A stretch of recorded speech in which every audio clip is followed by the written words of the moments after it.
ભારત પાકિસ્તાન વચ્ચે જે તણાવપૂર્ણ વાતાવરણ હતું એ સમયે ભારતીય સૈન્ય દ્વારા શરૂ કરેલા ઓપરેશન સિંદૂર અનુસંધાને સમગ્ર દેશમાં આ ઓપરેશન અનુસંધાને કોઈપણ જગ્યાએ કોઈ દેશ વિરોધી, ખાસ કરીને જે સૈન્યની કામગીરી છે એના વિરોધી લોકોમાં લાગણી દુભાય એવા કોઈપણ પ્રકારની પોસ્ટ વાયરલ ના થાય, કોઈ ફેલાય નહીં, કોઈ પોસ્ટ કરે નહીં, એ અનુસંધાને માનનીય ગૃહ રાજ્યમંત્રી હર્ષ સંઘવી સાહેબના માર્ગદર્શન હેઠળ માનનીય ડીજીપી વિકાસ સહાય સાહેબ અને માનનીય રેન્જ આઈજી પ્રવીર સિંહ સાહેબની સૂચનાથી વલસાડ જિલ્લામાં પણ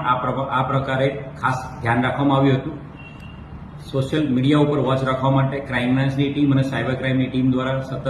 ટીમ બનાવવામાં આવેલી હતી અને અલગ અલગ સોશિયલ મીડિયા ગ્રુપ, અલગ અલગ લોકો ઉપર વોચ રાખવામાં આવેલી હતી. આવા જ એક બનાવ અનુસંધાને જેમાં ભારતીય સૈન્યની કામગીરી બાબતે નકારાત્મક ટિપ્પણી કરનાર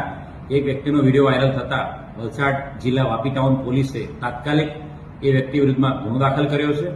આ વ્યક્તિ વિરુદ્ધ ગુનો દાખલ કરીને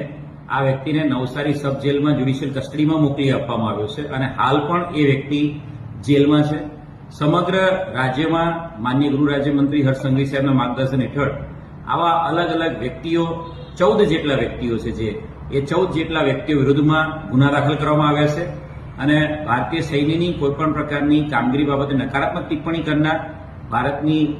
ગરિમા અને ખાસ કરીને ગુજરાતની ગરિમાને નુકસાન પહોંચાડનાર કોઈ બી વ્યક્તિ વિરુદ્ધમાં ગુનો દાખલ કરવામાં આવશે જો એ પ્રમાણેનું કાર્યવાહી કરશે તો. તમામ લોકોને હું નમ્ર અપીલ કરીશ